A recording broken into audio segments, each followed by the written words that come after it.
In this video, we're going to introduce propositional logic with some algebra analogy. First off, what is propositional logic? In our previous video, we have introduced propositions, and propositional logic is manipulating those units.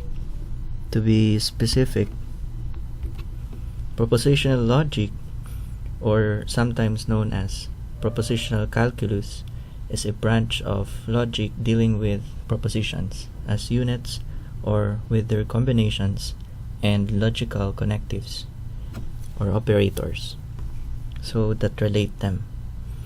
Sometimes this is called zeroth order logic, to be contrasted with the first order logic, which we're going to discuss as well in the future videos.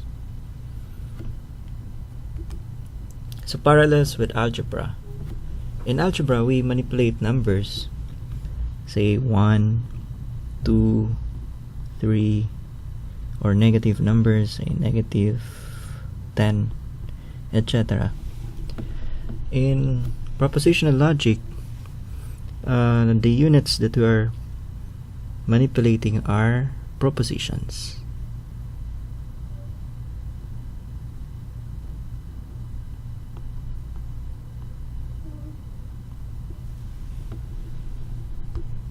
In algebra, we also have the concept of variables, say x to represent any value, numeric value, y, z, etc.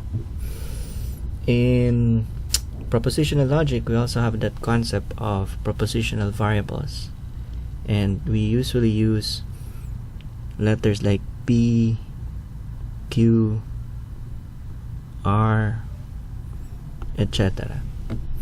Sometimes it's capitalized as well.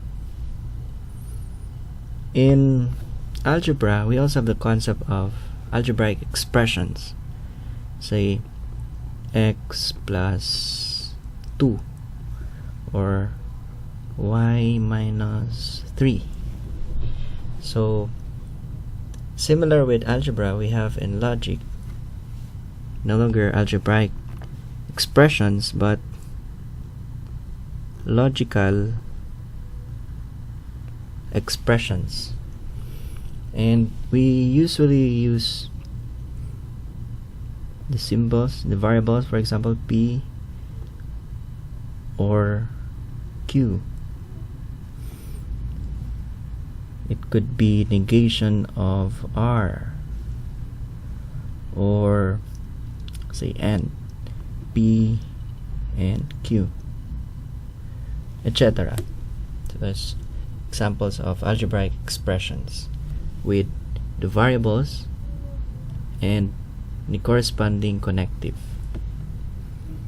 In algebra, we also have a concept of equations, say x plus 1 equals y. In propositional logic, we usually have the concept of equivalences.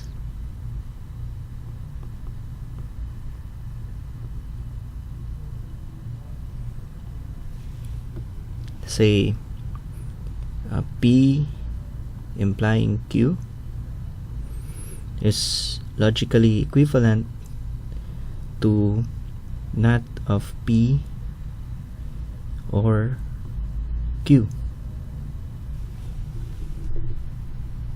So that's among the analogy that we could use in understanding propositional logic with an algebraic background. That's it.